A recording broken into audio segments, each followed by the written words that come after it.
오늘 이 사도행전 10장 말씀을 보면은 베드로와 그리고 고넬료의 만남이 나옵니다.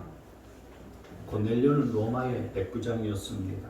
백부장은 군사 100명을 다스리는 지휘관인데 본문 2절 말씀을 보시면은 그런 경건한 사람이었고 우리 하나님을 두려워하고 늘 하나님께 기도하는 사람이었다라고 말하고 있습니다. 그러니까 로마의 백부장으로서 자신들의 식민지였었던 이스라엘 사람들이 믿는 하나님을 믿는 그런 자였었다. 하나님을 믿고 기도하는 사람이었다. 여러분, 로마의 군사들, 로마의 군인들은 오직 로마 황제에게만 충성을 맹세하고 목숨을 걸고 그렇게 사는 자인데, 이 로마 백부장 고넬료가 하나님을 믿고 경외하고 또 하나님 앞에 늘 기도하는 사람이었다라고 하는 것은 보통 일이 아니죠. 흔한 일들이 아닙니다.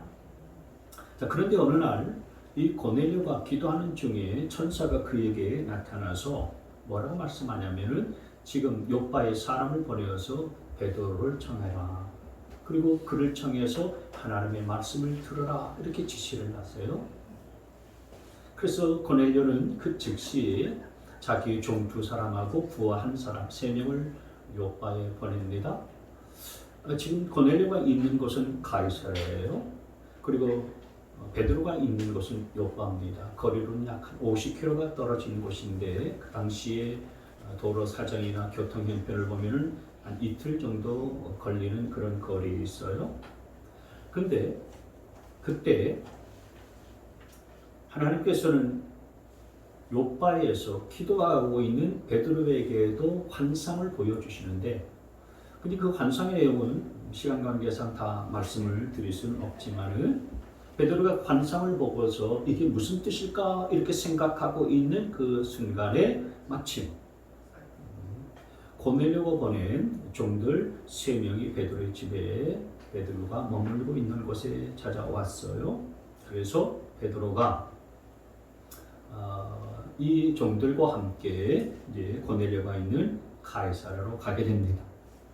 그 고넬료가 있는 가이사랴로 가게 되어지는데 고넬료가 25절 말씀에 보면은 베드로가 올 때에 마중 나와서 그의 발 앞에 엎드려서 절을 했다라고 했어요. 로마의 지휘관으로서 그냥 어떤 시골의 한 촌부에 불과한 이 베드로 앞에 엎드려서 절을 했다. 참 놀라운 일이죠. 그래서 베드로가 놀라가지고서 이제 나도 그저 평범한 사람에 불과한데 이러시면 안 됩니다. 그러면서 자기 발 앞에 엎드려서 절하는 고넬료를 일으켜 세우고 집 안으로 들어갔습니다. 집 안에 들어가니까 고넬료가 이미 많은 사람들, 가족들과 종들과 온 친구들, 친척들을 다 불러 모아가지고 집안에 가득 차 있는 거예요. 그 집안에 있는 고넬료의 식구들과 친척들, 친지들, 그리고 종들에게 베드로가 이제 설교를 시작하는데, 이 설교한 베드로의 핵심적인 내용은 크게 3가지입니다. 첫째가 뭐냐면 이런 설교였어요. 예수님이 만물의 주님이 되신다라는 거였습니다. 여기 36절 말씀을 보시면은 다시 읽을까요? 시작. 하나님께서는 이스라엘 자손에게 말씀을 보내셨는데 곧 예수 그리스도를 통하여 평안을 전하셨습니다. 예수 그리스도는 만물의 주님이십니다. 그러니까 예수님은 온 세상의 주관자이시고 모든 사람의 주인이 되십니다. 이렇게 이제 설교를 하는 거예요. 이제 베드로가 사도행전에 설교하는 여러 이제 대목들이 나오는데, 베드로는 설교할 때마다 가장 먼저 예수님이 만물의 주님이십니다. 예수님이 우리의 주가 되십니다. 이런 설교를 가장 먼저 했어요. 그래서 사도행전 2장 말씀에도 보면 오순절날 마가의 다락방에서 성령이 부어지자 주변에 있는 사람들이 다 몰려왔잖아요. 그 몰려왔을 때 베드로가 설교를 하는데 그 설교하는 장면에 사도행전 2장 36절 말씀에 보시면은 그러므로 이스라엘 온 집안은 확실히 알아두십시오. 하나님께서는 여러분이 십자가에 못 박은 이 예수를 주님과 그리스도가 되게 하셨습니다. 사도행전 2장에서 했었던 설교인데요. 무슨 얘기입니까? 예수님은 우리의 주님이시요, 주인이시요, 그리스도이십니다. 이 설교를 한 거예요. 여러분, 예수 믿는 사람은 예수님이 우리의 주인이라는 사실들을 아시고 믿고 고백하셔야 됩니다. 오늘 베드로가 지금 고넬료 집안에 모이는 사람들이 그렇게 설교하는 거예요. 여러분의 인생의 주인 되시지 말고 예수님이 여러분의 인생의 주인이 되셔야 됩니다. 이렇게 지금 설교를 하고 있는 거예요. 그래서 그 만민의 주인 되신 예수님, 그분이 사람들을 회복시키시고 병든 자를 고치시고 그리고 죽은 자도 살리시고 귀신 들린 자도 쫓아내시고 그리고 마귀에 눌린 자들 다 고쳐주셨습니다. 그건 하나님께서 그와 함께 하셨기 때문입니다. 이렇게 설교를 쭉 했어요. 그 다음에 두 번째로 또 어떤 내용으로 설교를 베드로가 했냐면은 예수님은 나무에 달려 죽으셨다라고 이렇게 설교를 하고 있습니다. 여기 39절 말씀해 보시면은 우리는 예수께서 유대 지방과 예루살렘에 행하신 모든 일의 증인입니다. 사람들이 그를 나무에 달아 죽였습니다. 나무에 달려서 주님이 죽으셨다라는 이런 얘기를 해요. 여기 가만히 보시면은 왜 베드로는 십자가에 달려 죽으셨다라고 말하지 않고 나무에 달려 죽었다라고 그렇게 말하는 걸까요? 베드로가 예수님이 십자가에 달려 죽은 게 아니라 나무에 달려 죽었다라고 이렇게 말한 이유는 나무에 달려 죽은 사람은 하나님께로부터 저주를 받아 죽은 것이기 때문에 그래요. 그 나무에 달려 죽은 사람이 저주를 받아서 죽은 것이다라고 하는 말씀은 신명기 21장 13절에 나와 있어요. 우리 조상들의 하나님은 나무에 달린 사람은 하나님께 저주를 받은 사람이기 때문입니다. 그래서 여러분, 유대인들은 사람을 결코 나무에 달지 않아요. 왜냐하면 그건 하나님의 저주를 받은 거기 때문에. 그런데 오늘 베드로는 지금 고넬료는 이방인이에요. 그러니까 이방인 로마 백부장이고요. 그리고 고넬료의 가족과 친척들, 친지들에게 하는 얘기가 뭐냐면은 너희가 나무에 달려 예수를 나무에 달아서 죽게 만들었었고 저주받은 자로 만들었었다라고 그렇게 이야기를 하는 겁니다. 근데 그 이야기를 지금 이제 고넬료 집안에서 똑같이 하는 거예요. 예수님은 나무에 달려 죽었습니다. 다시 말해서 나무에 달려 죽고 저주를 다 대신 받으신 분이십니다. 우리 대신 우리가 받아야 될 저주와 형벌을 그분이 나무에서 십자가에서 다 받으시고 돌아가셨습니다. 지금 그 설교를 하고 있는 겁니다. 여러분, 예수님은 저와 여러분의 모든 저주를 다 담당하시고 돌아가셨음을 믿으시기를 바랍니다. 우리의 가난의 저주를 담당하시고 우리를 부유하게 만들어 주신 거예요. 우리의 질병의 저주를 다 담당하시고 우리에게 치유와 건강을 주신 겁니다. 우리 인생 속에 조상 대대로 내려오는 여러 가지의 저주가 있잖아요. 그 많은 저주들을 주님께서 다 짊어지고 십자가에서 죽으셨습니다. 알코올 중독의 저주, 분노의 저주, 질투와 시기의 저주, 우울함의 저주, 이 모든 저주를 다 짊어지고 십자가에서 돌아가셨기에 저와 여러분들이 그 모든 저주에서부터 자유케 되어졌음을 믿으시기를 바랍니다. 베드로가 지금 이 설교를 했습니다. 그 다음에 세 번째로 베드로는 그 모든 저주를 예수님께서 짊어지시고 부활하셨다. 모든 저주를 다 가져가시고 다시 사셨다. 그렇게 설교를 하고 있습니다. 40절 말씀을 보시게 되면 하나님께서 그를 사흘날에 살리시고 나타나 보이게 해주셨습니다. 그러니까 부활하신 예수님은 베드로와 제자들에게 그렇게 나타나셨어요. 제자들은 부활하신 예수님을 직접 목격했습니다. 그걸 41절, 42절에서 말하고 있어요. 그를 모든 사람에게 나타나게 하신 것이 아니라 먼저 하나님께서 미리 택하여 주신 증인인 우리에게 나타나게 하셨습니다. 그가 죽은 사람들 가운데서 살아나신 후에 우리는 그와 함께 먹기로 하고 마시기로 하였습니다. 42절. 이 예수께서 우리에게 명하시기를 하나님께서 자기를 살아있는 사람들과 죽은 사람들의 심판자로 정하신 것을 사람들에게 설파하고 증언하라고 하셨습니다.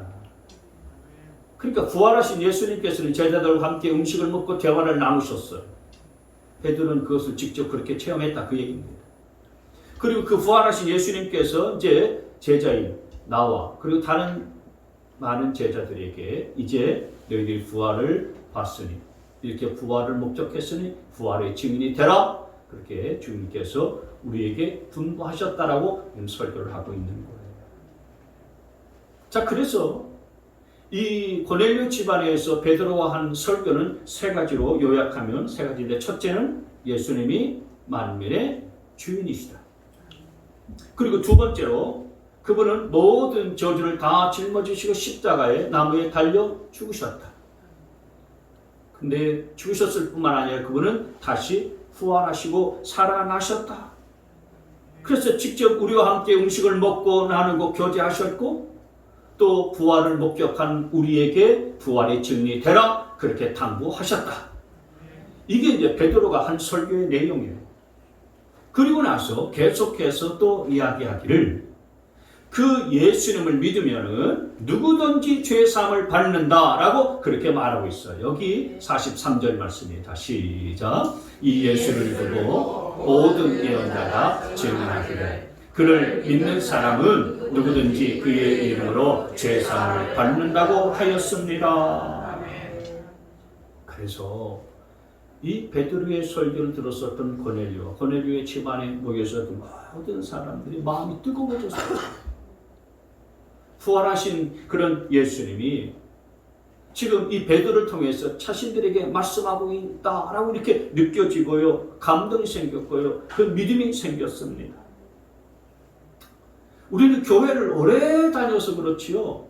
물론 우리 김도 성도님처럼 믿은 지 얼마 안 되시는 분들도 계십니다만은 교회를 오래 다녀서 예수님이 내 죄를 짊어지시고 내 저주를 다 담당하셨기 때문에 내가 저주에서부터 자유케 되어졌고 죄사함을 얻게 되어졌고 구원받아서 이렇게 하나님의 자녀로 살아가고 있다라고 하는 것이요 별로 감동이 없어요. 늘 들어온 얘기라서 이게 별로 감격이 없습니다. 그런데 오늘 베드로부터 이 이야기를 처음 듣는 이 고넬료 집안에 모였었던 사람들은요, 이 말씀이 마치 가뭄에 하늘에서 소나기처럼 내리는 그 담벼 같았어요. 그들의 심령을 흥분시키고 그들의 마음을 감동시켰던 거예요. 아, 예수님이라는 분이 만민의 주인이시는구나. 예수님이 나를 위해서 십자가에 달려 돌아가셨기 때문에 내가 받을 저주와 형벌들 그분이 다 짊어지시고 담당하셨기 때문에 나는 자유를 얻게 된 것이구나. 그분을 믿으면 누구든지 죄의 사함을 받고 용서함을 얻게 되는구나. 내가 로마의 장군으로서 수많은 사람들을 죽여왔기 때문에 내 죄가 얼마나 큰지 나는 감히 엄두도 낼 수가 없었는데, 그래서 그동안 내가 양심의 고통 때문에 너무나도 괴롭고 힘들었었는데, 그분이 그런 내 모든 죄악까지도 다 용서하시고 사해 주신다고 하시는 거니, 야, 이게 얼마나 놀라운 일인고. 그 집안에 있는 사람들이 고넬료를 비롯해서 모두가 다 베드로의 설교를 듣고서요, 자신의 죄를 보게 됐고요, 회개하게 됐어요. 그들이 그렇게 회개하는 심령 가지고서 베드로의 설교를 듣고 있는데 갑자기 위로부터 성령이 부어지기 시작했습니다. 44절을 같이 읽습니다. 시작. 베드로가 이런 말을 하고 있을 때에 그 말을 듣는 모든 사람에게 성령이 내리셨다. 이 말씀을 잘 보세요. 베드로가 이런 설교를 하고 있는데 그때 성령이 모든 사람에게 내리셨어요. 설교가 다 끝난 다음이 아니었습니다. 설교가 다 끝나고 한참 지나서가 아니었어요. 베드로가 이 말을 하고 이런 설교를 하고 있는데 그때 갑자기 성령께서 그들 가운데에 임하게 되어졌고 부어지게 된 것입니다. 오늘 여러분 설교를 듣는 중에 여러분에게 이런 성령이 임할 수 있기를 주의 이름으로 축원합니다. 고넬료 집안에 성령이 임한 이 사건은요, 오순절날 사도행전 2장에 성령이 모인 무리 가운데 초대교회 성도들 가운데 임했었던 것 똑같은 사건이에요. 그래서 이걸 제2의 오순절 사건이라고 부르는 분들도 있어요. 여러분, 고넬료 집안에 있는 사람들에게 이렇게 성령이 임한 것을 보고서요, 베드로와 같이 지금 요바에서 내려온, 베드로 혼자 온 게 아니거든요. 같이 내려온 유대인들이 있어요. 유대인들이 이 놀라운 광경을 보고서 깜짝 놀랐습니다. 왜냐하면 유대인들은 성령을 자기들에게만 임한다라고 생각했거든요. 유대인들은 원래 자기들이 택함받은 민족이기 때문에 자기들만 구원받는다라고 그렇게 생각했었고요. 성령도 하나님이 자기들만 사랑해서 자기들에게만 부어주신다고 그렇게 생각을 해왔어요. 근데 가만히 보니까 이방인 고넬료에게도 성령이 부어지고요. 그리고 고넬료 집안에 있는 모든 사람에게 성령이 내리시니까요.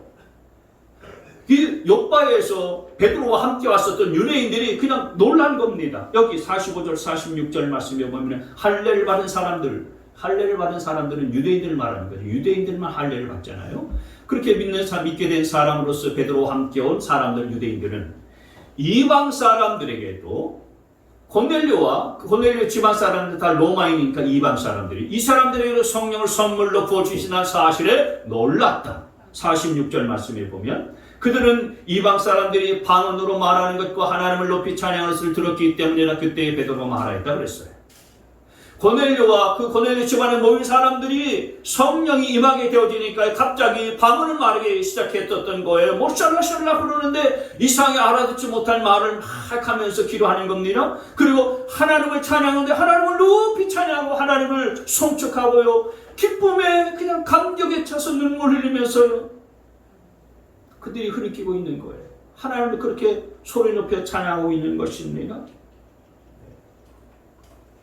그래서 베드로가 그런 장면을 보고서요, 성령이 부어지니까 이들에게 내가 물로 침례를 주어야겠다 라고 그렇게 해서 침례를 주어요. 47절 48절 이 사람들도 우리와 마찬가지로 성령을 받았으니 이들에게 물로 침례를 주는 일 누가 막을 수 있겠습니까? 그런 다음에 그는 그들의 명에서 예수 그리스도의 이름으로 침례를 받게 하였다. 여러분, 그러면 오늘 이 고넬료 집안에 임한 이 성령이 어떻게 하면 우리 가운데 임할 수 있을까요? 이게 중요하지 않겠습니까? 우리는 어떻게 하면 성령의 사람이 될 수 있을까요? 세 가지 말씀을 드리려고 합니다. 첫째로 우리가 성령의 사람이 되려면요, 항상 기도하는 자가 되어야 되는 것입니다. 같이 한번 읽습니다. 시작. 항상 기도해야 한다. 고넬료는 늘 기도하는 사람이라고 했어요. 2절 말씀을 다시 보시게 되어지면요, 그는 경건한 사람으로 온 가족과 더불어 하나님을 두려워하며 유다의 백성에게 자선을 많이 베풀며 늘 하나님께 기도하는 사람이었다. 고넬료는 항상 기도하는 사람이었어요. 그는 로마의 백부장이었지만은 늘 기도하고 하나님을 경건하게 섬기는 사람이었습니다. 여러분, 로마의 백부장은요, 당시에 로마가 지배하고 있었던 그런 시대였었기 때문에 말 그대로 특권이었습니다. 당시 많은 사람들은 로마에서 성공하려면요, 군인이 돼야 된다. 그래서 로마 군인이 되려고 하는 젊은이들이 많이 있었어요. 그 최고의 성공기는 로마의 군인이 되는 길이었어요. 이 고넬료는 로마의 군인이 되었고요, 백부장이 됐습니다. 지휘관이 됐습니다. 큰 권세를 가진 자였습니다. 그리고 가진 그런 재물도 힘도 많이 있었던 자였습니다. 그런데 그가 자기가 가지고 있는 돈이나 권세를 의지했었던 것 아니었고, 그는 하나님을 믿고 하나님을 섬기면서 살아가는 자였습니다. 항상 기도하고 하나님의 도우심을 구하는 경건한 사람이었습니다. 그래서 기도하다가 하나님의 음성을 듣게 됐고, 베드로를 데려와라, 베드로를 초청하라 라고 하는 그런 음성을 듣고서 베드로가 와서 하나님의 말씀을 듣고서 성령을 받게 되어지는 역사가 벌어지게 되어진 것입니다. 누구에게 성령이 임할까요? 고넬료처럼 기도하는 사람에게 성령이 임한다는 사실들을 믿으시기를 바랍니다. 여러분, 오순절 성령이 어떻게 임했고 어떻게 부어지게 됐습니까? 오순절날 우리 주님께서 부활하시고 40일 동안 이 세상에 제자들과 함께 계시다가 이제 부활 승천하지 않았습니까? 승천하시기 전에 주님이 남기신 말씀이 예루살렘을 떠나지 말고 이곳에서 아버지가 약속하신 것들을 기다려라. 그냥 기다리지 않았습니다. 기도하면서 기다렸어요. 그래서 사도행전 2장 11절 말씀에 보시면 이렇게 14절 이들은 모두 여자들과 예수의 어머니 마리아와 예수의 동생들과 함께 한 마음으로 기도에 힘썼다. 한 마음으로 기도에 힘쓸 때에 그들에게 성령이 임한 줄 믿으시기를 바랍니다. 성령 받기 위해서 뭐 연구하고 공부하고 뭘 애쓰고 그랬다고 한 것이 아니었어요. 기도하는 일들에 전적으로 매달렸습니다. 기도에 목숨을 걸고요. 간절하게 기도하고 구했었던 겁니다. 대충 기도한 거 아니었어요. 기도는 골방에서 혼자 아무도 모르게 그냥 기도하면 되는 거지. 뭘 그렇게 시끄럽게 요란스럽게 기도하냐? 하나님이 돌아가셨냐? 그렇게 애걸복걸하게 하나님 앞에 부르짖으면서 기도를 그렇게 할 필요가 뭐 있냐? 속 시끄럽게 그렇게 촌스럽게 기도하지 마라. 그거 아닙니다, 여러분. 우리 주님께서 기도하시는 장면들을 가만히 보시면 겟세마네 동산에서 기도하실 때 어떻게 기도하셨습니까? 그분이 기도하실 때는 너무나 절박하고 간절했기 때문에 마치 땀방울에 핏방울 떨어지듯이 그렇게 기도했다고 말씀하고 있는 것입니다. 여러분, 저와 여러분도 기도를 정말 간절하게 기도하는 일들에 힘써서 성령을 충만하게 받을 수 있게 되어지기를 바랍니다. 그래서 여러분, 성령의 사람이 되기를 원한다면, 오늘 저와 여러분이 성령 받기를 원한다면 다른 것 다 내려놓고 오로지 기도하는 일들에 힘쓸 수 있게 되어지기를 바랍니다. 기도에 무릎을 꿇을 수 있게 되어지기를 바랍니다. 하나님 앞에 전심을 다하여 엎드릴 수 있게 되어지기를 바랍니다. 그렇게 기도하는 자에게 성령이 부어지게 되어지는 것입니다. 새벽에도 나오시고요. 새벽에 나오기 힘들면 저녁에도 나오셔서 기도하시고요. 또 그것도 안 되면 여러분 집안에서 기도하시는데 집안에서 기도하는 건 사실 쉽지 않아요. 집안에서 기도가 잘 안 됩니다. 솔직히 말씀드려서. 텔레비 먼저 볼 생각하고요. 집안일 볼 생각을 하지. 여러분, 전혀 기도에 힘쓸 그런 마음이 집안에서 잘 생기지 않습니다. 그러니까 기도의 자리에 나와서 하나님 앞에 엎드리는 것이 중요합니다.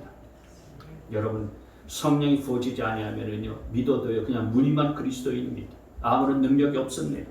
아무런 뜨거움도 없어요. 다른 사람은 신나게 찬양을 기쁨을 하는데요, 성령 받지 않으면 그 찬양이 내게 하나도 신나지 않아요. 즐겁지도 않고요. 그렇습니다. 다른 사람은 마음에 샘솟는 기쁨이 있고요, 즐거움이 있고 감격이 있습니다. 근데 내 마음속에는요, 그냥 밍밍합니다. 아무런 감격도 없고 기쁨도 없는 것입니다. 여러분, 성령은 받아도 되고 안 받아도 되고 그게 아닙니다. 성령 부어지는 성령을 받아야 되는 거예요. 성령 받아야 세상을 이길 수 있는 힘도 얻을 수가 있고요. 어둠의 사단으로부터 싸워서 이길 수 있는 능력도 가질 수가 있게 되어지는 것입니다. 성령 없이 능력이 없습니다. 성령의 사람이 되려면 여러분 다른 방법이 없어요. 하나님 앞에 엎드려서 기도할 수 있게 되어지기를 바랍니다. 주여! 제가 지금 주님을 믿고 있다고 하지만은 형식적으로 믿고 있습니다. 제가 주의 일들을 한다고 하지만은 여러분한테 하는 소리가 아니고요, 그냥 저한테 하는 소리입니다. 내 생각과 내 방법을 그냥 하고 있을 뿐입니다. 제 마음속에 아무런 기쁨도 없고 허전합니다. 마음에 불평이 늘 생기고 원망이 끊임없이 터져나오기도 하고, 주의 일을 한다고 하지만 아무런 열매도 없습니다. 답답한 저 심령, 주여 불쌍히 여겨주십시오. 주여 성령의 능력으로 저를 다스려 주시고 저를 덮어주시고 저를 지배하여 주십시오. 아멘. 여러분, 저와 여러분 이렇게 기도해서 성령의 사람 될 수 있기를 축원합니다. 두 번째로, 성령의 사람이 되려면 회개해야 합니다. 같이 있습니다. 시작. 회개해야 합니다. 고넬료는 베드로를 초청해서 하나님의 말씀을 들었습니다. 베드로는 예수님이 만민의 주라고 그렇게 선포하셨고 예수님이 우리의 죄 저주를 다 대신해서 친히 짊어지시고 담당하시고 돌아가셨고 그분은 다시 부활하셨을 뿐만 아니라 그분을 믿는 사람은 모두가 다 죄사함을 받는다 이 선포를 했습니다. 베드로의 설교를 들은 사람들은요 그때에 그 설교를 들으면서 자신들의 죄를 다 토해내고요 회개하기 시작했습니다. 고넬료도 로마의 장군으로서 그렇게 군대를 지휘하고 또 로마 장군으로 그렇게 살면서도요 지었었던 죄, 행했었던 모든 죄악들 다 토해내면서 회개했습니다. 여러분, 회개는 성령이 부어지는 통로예요. 사도행전 2장 말씀에 보면은요 마가의 다락방에 성령이 부어지게 되어졌을 때에 수많은 사람들이 몰려와서 막 이상한 방언을 하고요 낯선 언어로 낯선 나라의 언어로 막 방언을 하고 이야기를 하잖아요. 그때 사도 베드로가 성령을 받고 난 다음에 설교를 하는데 당신들이 죽인 예수를 하나님께서 다시 살게 하셨습니다. 그분은 그래서 부활하셨고 우리의 주가 되셨습니다. 우리의 그리스도가 되셨습니다. 베드로 그렇게 막 설교를 하는데 유대인들이 그 설교를 듣고서요 가슴을 치면서 통리하고 자복하고 회개하는 거예요. 우리가 어떻게 하면 좋겠습니까? 그랬잖아요. 그럴 때에 베드로 했었던 설교가요 이 설교예요. 회개하십시오. 그리고 여러분 각 사람은 예수 그리스도의 이름으로 침례를 받고 죄의 용서를 받으십시오. 그리하면 성령을 선물로 받을 것입니다. 아멘. 회개하라고 했어요. 그랬더니 그날의 베드로의 설교를 듣던 사람들이 유대인들이 다 회개하고요 다 예수님 앞에 무릎 꿇고 나왔는데 그때에 예수 믿은 사람이 3,000명이나 되었다고 했습니다. 여러분 성령을 회개하는 자에게 부어지는 줄 믿으시기를 바랍니다. 네. 성령은 말 그대로 이름 그대로 거룩한 영 아닙니까? 거룩한 영이 우리 마음 가운데 부어지게 되어지려면 우리의 마음이 추하고 더러워서는 들어올 수가 없는 거겠죠. 그러니 우리 안에 우리를 더럽게 만들고 어둡게 만드는 모든 죄를 토해내야 되는 것입니다. 회개해야 되는 거예요. 예. 죄를 다 버리고요. 죄에서 떠나야 되는 것입니다. 죄를 포기하고 우리의 주님 앞에 겸손함으로 회개할 줄 알아야 되는 것입니다. 나는 10년, 20년 예수를 믿어도 성령 받는 일이 없습니다라고 하는 분들은 내 안에 숨어있는 죄 찾아서 버리셔야 됩니다. 숨어있는 죄가 어디 있겠습니까? 죄가 있죠. 여러분 작은 죄, 큰 죄가 없습니다. 죄는 다 죄입니다. 저와 여러분 가운데 머리에 떠오르는 죄가 있다면, 생각나는 죄가 있다면 회개하고 그 죄를 다 청산하고 버릴 수 있게 되어지기를 바랍니다. 아멘. 주여, 내가 주님을 믿노라고 하면서 살아왔지만 그러나 사실 제 마음속에는 주님을 향한 마음이 식어져 버렸고 제 마음은 미적지근합니다. 교회는 나오고 예배는 드리고 헌금도 하고 기도는 합니다마는 그러나 주님을 향한 내 마음은 미지근하고요 마치 빈들의 메마른 풀같이 메말라 버렸습니다. 그러니 저를 불쌍히 여겨주셔서 껍데기 신앙만 갖고 있는 이 모습을 회개하오니 주님 저를 붙들어 주시고 저를 용서해 주십시오. 제가 어떻게 하면 되겠습니까? 여러분 이런 통회와 자복이 저와 여러분에게 필요한 줄 믿습니다. 성령 받기를 원하면 그래서 성령의 사람이 되려면 먼저 필요한 게 뭐냐? 회개하는 것이 필요한 거예요. 기억나는 모든 죄를 다 회개하고 생각나는 모든 죄악들을 다 회개하고 저와 여러분들이 정말 성령의 사람으로 거듭날 수 있게 되시길 주의 이름으로 축원합니다. 세 번째, 성령의 사람이 되려면 성령이 부어지도록 사모해야 한다. 다시 시작. 사모해야 한다. 사모해야 한다니까 말이죠. 사모가 돼야 한다. 그거 아닙니다. 너 사모해야 한다. 너 목사 사모해야 한다. 그거 아니고요. 고넬료는 정말 기도 중에 베드로를 초청하라는 말을 듣고서요 정말 은혜를 사모하기 시작했습니다. 그래서 자기 종과 부하들을 그렇게 보내가지고서 베드로 요바에 있는 베드로를 그렇게 모셔오는 그렇게 한 4일 정도 됐습니다. 4일 동안 계속 기도하면서 은혜를 사모했어요. 은혜를 사모했습니다. 혼자 기도했던 거 아니었습니다. 자기 집안 식구들 모아놓고 함께 기도했고 온 친구들과 그리고 집안에 있는 종들 다 모아가지고서 함께 기도했습니다. 그만큼 사모하는 그런 마음이 컸다는 거죠. 사모하는 마음이 있었기 때문에 베드로를 데려와라.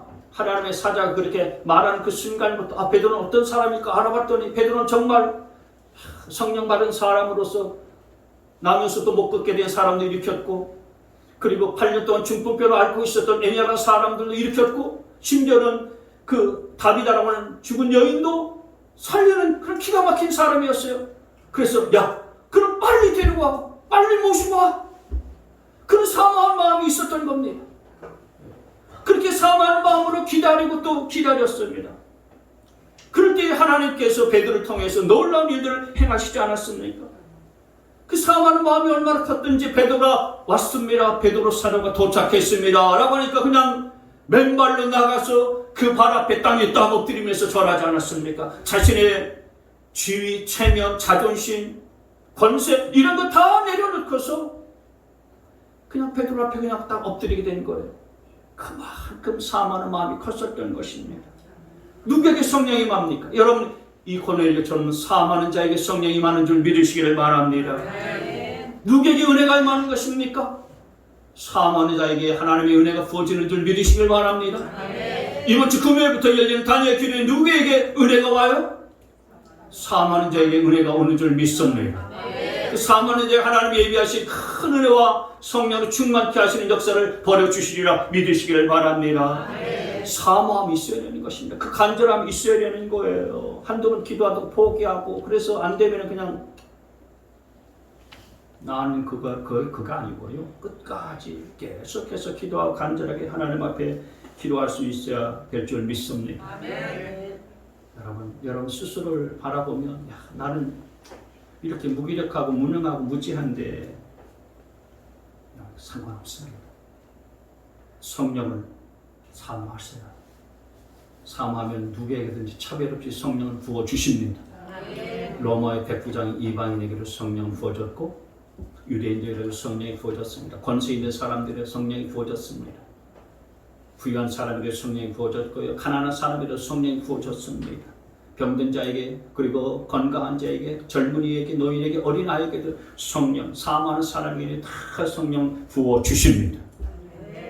안산 동산교회에 김인중 목사님이라는 목사님이 계세요. 지금 은퇴하시고 원로 목사님으로 계신데 이 목사님이 가난한 집안의 11남매 중에서 10째 아들로 태어났어요. 어머니가 11번째 막내 아들을 낳고서 돌아가셨어요. 그리고 11형제 중에서 8명의 형제들은요 다 영양실조로 죽었어요. 옛날엔 영양실조 걸려서 죽는 것들이 많이 있지 않았습니까? 그러니까 반은 다 죽은 거예요, 형제들이. 그것 때문에 아버지가 실에 빠져가서 알코올 중독자가 돼가지고 아버지도 집에 나가버렸습니다. 그러니까 찢어지게 가난한 그런 가난한 삶을 그렇게 살다가 신문 배달도 하고 과일 장사도 하면서 그렇게 참 힘들게 살면서 성공을 했어요. 친구의 전도를 받아주고 교회 갔더니 교회 선생님이 자기를 잘 대해주어서 친절하게 대해주어서 열심히 계속 공부를 하게 됐습니다. 그런데 6살 때부터 배운 화투, 그리고 15살 때 배운 술, 18살 때 배웠었던 담배, 그거 달고 살았습니다. 교회는 다니긴 다녔지만 그러나 성경에 있는 기적들이 하나도 믿어지지 않았었고요. 다 거짓말이라고 그렇게 생각했어요. 그래서 그분의 표현대로 말하면은 목사님들의 설교는 다 구라다. 왜냐면은 내가 이렇게 힘들고 어려운데 왜 나를 도와주시지 않나? 그런 회의와 원망 가운데도 그렇게 살았습니다. 그러다가 대학 CCC 수련회, 그때 당시에는 CCC, 우리 한국의 CCC를 세운 김준건 목사님이 살아계실 때인데 그 CCC 수련회에서 김준건 목사님의 설교를 듣고서 순간적으로 모든 하나님의 말씀이 다 믿어지기 시작했었던 거예요. 여러분, 하나님의 말씀이 믿어지고 하나님이 예수님이 나의 구주라는 사실을 딱 믿어지면 그걸 성령의 역사인 것입니다. 그래서 그 후로부터 예수님에게 붙들려서 살았어요. 그리고 대학교를 졸업하고 난 다음에 신학교에 들어가서 신학 공부를 다 마치고 목사 안수 받고서 이제 목사 이제 목회의 길들을 시작하는데 지금 경기도 안산에 들어가서 사모님과 단둘이서 교회를 개척하기 시작했습니다. 교회를 개척했는데 어느 날 교인들 중에 3명이 암 환자예요. 차례로 암 환자가 들어오는데 암 환자들이요 3명이 차례로 그냥 돌아가시는 거예요. 그걸 보고서요 이 목사님이 내게 정말 아무런 능력이 없구나. 그 뼈저리게 느끼고서요 그때부터 40일 철야 기도를 작정했어요. 40일 철야 기도를 작정하면서 기도하는데 37일째 되는 날 기도 중에 갑자기 혀가 꼬이고요 방언이 터져나오기 시작했습니다. 그러면서 그때부터 성도들을 위해서 기도하기 시작하게 되어지면요 아이를 못 갖던 부부가 아이를 갖기 시작하고요 병든 자들이 와서 치유 기도하면 병든 자들이 다 낫게 되어지는 놀라운 기적들이 벌어지기 시작했어요. 그리고 교회는 놀랍게 성장하고 부흥하기 시작했는데 사모님과 단둘이 시작했었던 그 교회가요 39년 교회 개척 39년 만에 15,000명이 넘었어요. 지금 안산 동산교회는요 한국에서 가장 큰 교회 중 아주 유명하고요. 또 그 목사님이 다음 세대에 대한 비전이 있어서 안산 동산고등학교는 유명한 고등학교를 세웠잖아요. 안산 동산고등학교에서 한 해에 서울대학 들어가는 학생들이 수십 명이 됩니다. 상위 랭킹이 항상 있어요. 누가 그런 일들을 하셨겠습니까? 모든 일들은 성령님께서 하신 거예요. 이 목사님께서 이런 말을 했습니다. 쓰레기 통해서 나를 건지신 분은 성령님이셨습니다. 여러분의 삶이 나 자신을 볼 때에 쓰레기통 같은 그런 삶이라고 생각하십니까? 낙심하지 마세요. 그것 때문에 좌절하지 마시길 바랍니다. 누구 원망하지 마세요. 부모 원망, 옆 사람 원망하지 마시고 사람 원망하지 마시고 성령 하나님을 찾을 수 있게 되어지기를 바랍니다. 성령을 보혜사라고 그러셨어요. 옆에서 저와 여러분을 도와주시고 변호하실 분이라고 하셨습니다. 여러분 내 힘으로 살아가는 초라한 삶, 내 능력으로 살려고 하는 그런 참담한 삶을 다 청산해 버리시고 성령이 주시는 능력으로 살아가는 여러분 되실 수 있게 되어지기를 바랍니다. 여러분 내게 없는 것들을 바라보면서요 여러분 낙심하지 마세요. 내게 없는 것 바라보면 나 참 초라하고 낙심되지 않습니까? 야 나는 왜 이렇게 키가 작나? 나는 왜 이렇게 눈이 작나? 그러면서 낙심하지 마십시오. 나는 왜 이렇게 늘 병으로 골골해야 되나? 나 자신을 바라보면서 그렇게 참담하고 비참하게 생각하는 낙심하지 마세요. 성령 하나님을 찾으시면 성령은 우리의 삶을 송두리째 바꿔주시는 분이신 줄 믿습니다. 위로부터 부어지는 성령을 사모할 수 있는 여러분 되시기를 바랍니다. 여러분이 지금 어떤 상황이 있을지라도 여러분 상관없습니다. 그 모든 힘든 상황은 성령 하나님을 찾게 하시는 하나님의 뜻이요 하나님의 계획이라는 사실들을 믿고 하나님을 만나고 성령을 만날 수 있는 좋은 기회로 여길 수 있게 되어지기를 바랍니다. 오늘 고넬료를 만나서 글을 쓰시는 하나님은 저와 여러분들 만나서 쓰시기를 원하시고요 우리를 불러서 사용하시기를 원하십니다. 그 고넬료 한 사람 때문에 고넬료의 식구들, 고넬료의 집안 친척들, 고넬료 주변에 있는 다 모든 사람 다 예수 믿고 구원받지 않았습니까? 그러니 여러분 내게 약점이 많다. 그렇게 단념하지 마시고 주저하거나 낙심하지 말고요. 사모하고 찾는다면은요 성령 저와 여러분에게 부어주실 줄 믿습니다. 기쁘고 건강하고 정말 행복하고 남을 살리는 성령의 사람으로 살고 싶습니까? 지난주에 말씀드렸었던 것처럼 베드로는 자기도 살고 남도 살리는 자로 살지 않았어요. 성령 받기 전에 전혀 그렇지 못했습니다. 주님을 배신하는 배신자였고 겁장이었지만은 그러나 그 성령을 받고 난 다음에 다른 사람도 살리고 그리고 자신도 사는 그 놀라운 삶을 살지 않았어요. 저와 여러분도 똑같아요. 위로부터 부어지는 성령을 구하고 우리의 죄악들을 다 회개케 하고 성령 받기를 간절히 사모하여서 성령의 사람이 되시기를 주님의 이름으로 축원합니다.